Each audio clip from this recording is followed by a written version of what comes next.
Ego എന്ന മഹാവിപത്ത് ഇന്ന് ഉത്തരേന്ത്യയിലല്ല, ഇന്ന് നമ്മളിൽ പലരുടെയും മനസ്സിൽ കയറിക്കൂടിക്കൊണ്ടിരിക്കുന്നുണ്ട്. ആ ഈഗോ കാരണമാ പല കുടുംബങ്ങളും തകർന്നത്. ആ ഈഗോ കാരണമാ പല ബന്ധങ്ങളും അലോക്യത്തിലായത്.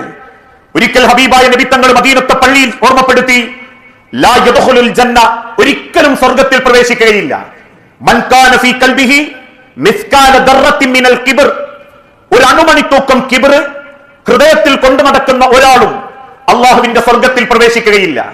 ഈ അണുമണി തൂക്കം എന്നുള്ളതിന് ഉലമാക്കൾ കൊടുത്ത നിർവചനം, നിങ്ങൾ കത്തിച്ചു വെച്ചിട്ടുള്ള ഒരു വെണ്ണീര്, ആ വെണ്ണീരിൽ നിന്നും നിങ്ങൾക്ക് ഒരു വെണ്ണീർ പൊടിയിൽ കണ്ടെത്താനാവാത്ത ആയിരക്കണക്കിന് പൊടികൾ നിറഞ്ഞ ഒരു വെണ്ണീർ പൊടിയിലേക്ക് ചേർക്കാൻ പോലും സാധിക്കാത്തത്രയുള്ളത്ര ഒരു അണുമണി തൂക്കം നിങ്ങളുടെ ഹൃദയത്തിൽ കിബറുണ്ടെങ്കിൽ ലാ യദ്ഖുലുൽ ജന്ന, ഒരിക്കലും ആ കിബറുള്ളവനെ, അഹങ്കാരികളെ അള്ളാഹു സ്വർഗത്തിൽ പ്രവേശിപ്പിക്കുകയില്ല.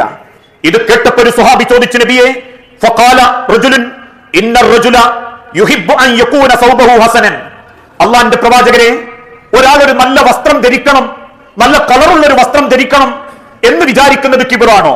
വനഅലഹു ഹസന, നല്ല നിറമുള്ള ഒരു ചെരുപ്പ് ധരിക്കുക, തരക്കേടില്ലാത്ത ഭംഗിയുള്ള ഒരു വസ്ത്രം ധരിക്കുക എന്നത് കിബറിൽ പെടുമോ? തിരുദൂതരെ, ഹബീബായ നബി തങ്ങൾ തിരിച്ചു പറഞ്ഞു, തീർച്ചയായും ഇന്നല്ലാഹ ജമീലുൻ യുഹിബ്ബുൽ ജമാൽ, അള്ളാഹു ഭംഗിയുള്ളവനാ, അതുകൊണ്ട് തന്നെ ഭംഗിയുള്ളവരെ അള്ളാഹു ഇഷ്ടപ്പെടുന്നുണ്ട്.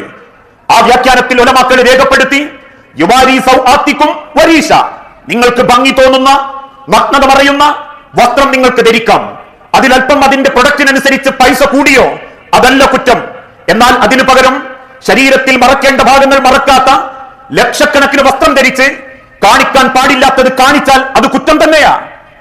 പക്ഷേ ഇവിടെ തിരുദൂതൻ ഓർമ്മപ്പെടുത്തി, അൽ കിബ്റു ബത്തറുൽ ഹഖി വഗംതുൻ നാസ്, കിബ്ർ എന്നാൽ സത്യത്തെ നിരാകരിക്കലും ജനങ്ങളെ പുച്ഛത്തോടെ കാണലുമാ, ആ ജനങ്ങളെ അവഗണിക്കല.